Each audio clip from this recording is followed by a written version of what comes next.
ನಮ್ಮ ಗಿಲ್ಲಿ ನಟರಾಜ್ ಅವರ ಮುಖ್ಯ ಭೂಮಿಕೆಯಲ್ಲಿ ಅಭಿನಯಿಸುತ್ತಕ್ಕಂತಹ ಒಂದು ಚಿತ್ರ ಪೋಸ್ಟ್ ಪ್ರೊಡಕ್ಷನ್ ಹಂತಕ್ಕೆ ಬಂದಿದ್ದು ಈ ಒಂದು ಚಿತ್ರದ ಚಿತ್ರೀಕರಣ ಭರದಿಂದ ಸಾಗಿದೆ. ಈ ಒಂದು ಚಿತ್ರದ ನಿರ್ದೇಶಕರು ಯಾರು, ಪ್ರೊಡ್ಯೂಸರ್ ಯಾರು, ಸಹ ಕಲಾವಿದರು ಯಾರು ಅಂತಕ್ಕಂಥದ್ದು ನಿಮಗೆ ಗೊತ್ತಾ? ಹಾಗೇನೆ ಈ ಒಂದು ಚಿತ್ರದ ಕಥಾ ಅಂದರ ಯಾವ ರೀತಿಯಲ್ಲಿ ಇರಲಿದೆ ಅಂತಕ್ಕಂಥದ್ದು ನಿಮಗೆ ಗೊತ್ತಾ? ಈ ಒಂದು ಚಿತ್ರದಲ್ಲಿ ಯಾವ ಕಲಾವಿದರು ಅಭಿನಯಿಸ್ತಾ ಇದ್ದಾರೆ ಅಂತಕ್ಕಂಥದ್ದು, ಜೊತೆಗೆ ಕಾವ್ಯ ಅವರು ಈ ಒಂದು ಚಿತ್ರದಲ್ಲಿ ಅಭಿನಯಿಸ್ತಾ ಇದ್ದಾರಾ ಇಲ್ಲ ಅಂತಕ್ಕಂಥದ್ದನ್ನ ಈ ಒಂದು ವಿಡಿಯೋದಲ್ಲಿ ನೋಡೋಣ ಬನ್ನಿ ಬಂಧುಗಳೇ.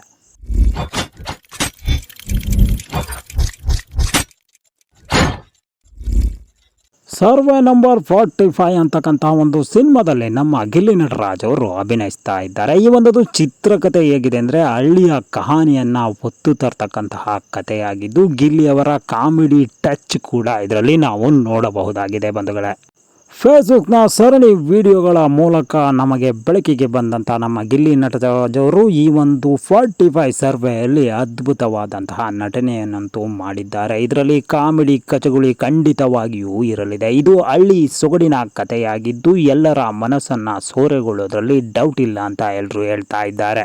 ನೀವು ನೋಡ್ತಾ ಇರುವ ಲುಕ್ ಗಿಲ್ಲಿ ಅವರದು ಎಲ್ಲ ಕಡೆ ವೈರಲ್ ಆಗಿ ಹರಿದಾಡ್ತಾ ಇದೆ ಬಂಧುಗಳೇ. ವರನಂದಿ ಸಿನಿ ಸಂಸ್ಥೆಯವರು ಇದನ್ನ ಪ್ರೊಡ್ಯೂಸ್ ಮಾಡ್ತಾ ಇದ್ದು ಆನಂದ್ ಮತ್ತು ಹನುಮಂತ್ ರೆಡ್ಡಿ ಅವರು ಸಹ ನಿರ್ಮಾಪಕರಾಗಿ ಕಾರ್ಯನಿರ್ವಹಿಸ್ತಾ ಇದ್ದಾರೆ. ಶಿವಕುಮಾರ್ ಎಂ ಶೆಟ್ಟಿಹಳ್ಳಿ ಅವರು ಇದಕ್ಕೆ ಕಥೆಯನ್ನ ಬರೆದಿದ್ದು 2 ಹಾಡುಗಳನ್ನು ಸಹ ಸಂಯೋಜಿಸಿದ್ದಾರೆ. ವಿಶಾಲ್ ಆಲಾಪ್ ಅವರು ಇದಕ್ಕೆ ಸಂಗೀತ ನಿರ್ದೇಶನವನ್ನ ಮಾಡಿದ್ದಾರೆ. ರಾಮಚಂದ್ರನ್ ಅವರ ಸಂಕಲನ, ರಘು ಆರ್ ಅವರ ನೃತ್ಯ ಸಂಯೋಜನೆ ಈ ಒಂದು ಚಿತ್ರಕ್ಕೆ ಇದೆ. ಮೈಸೂರಿನ ಸುತ್ತಮುತ್ತ ಈ ಒಂದು ಚಿತ್ರದ ಚಿತ್ರೀಕರಣ ಪೂರ್ಣಗೊಂಡಿದೆ. ಈ ಒಂದು ಚಿತ್ರದಲ್ಲಿ ಮುಖ್ಯ ಭೂಮಿಕೆಯಲ್ಲಿ ಗಿಲ್ಲಿ ನಟ ಅವರಿದ್ದರೆ ಕಿರುತೆರೆಯ ಅನೇಕ ಕಲಾವಿದರು ಈ ಒಂದು ಚಿತ್ರದಲ್ಲಿ ಅಭಿನಯಿಸಿದ್ದಾರೆ. ಮಹಾನಟಿಯ ಪ್ರವಾಲಿಕಾ ಕೂಡ ಈ ಒಂದು ಚಿತ್ರದಲ್ಲಿ ಅಭಿನಯಿಸಿದ್ದಾರೆ.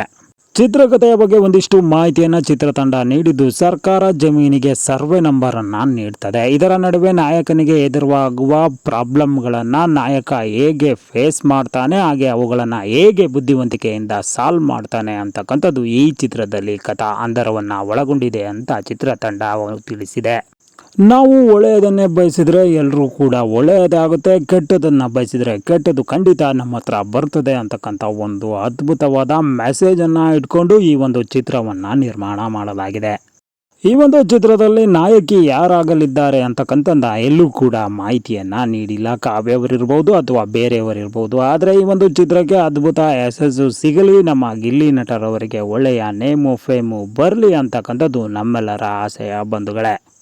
ಗಿಲ್ಲಿಯವರ ಅಭಿನಯದಕ್ಕೆ ನೀವು ಕಾಯ್ತಾ ಇದ್ದೀರಾ? ಗಿಲ್ಲಿ ಚಿತ್ರಕ್ಕೆ ಕಾಯ್ತಾ ಇದ್ರೆ ದಯವಿಟ್ಟು ನಾವು ಕಾಯ್ತಾ ಇದ್ದೇವೆ ಅಂತ ಕಾಮೆಂಟ್ ಮಾಡಿ. ಹೆಚ್ಚಿನ ವಿಡಿಯೋದೊಂದಿಗೆ ಮತ್ತೆ ಭೇಟಿ ಆಗ್ತೇನೆ. ಅಲ್ಲಿವರೆಗೂ ಕೂಡ ಟೇಕ್ ಕೇರ್ ಅಂಡ್ ಬಾಯ್. ಧನ್ಯವಾದಗಳು.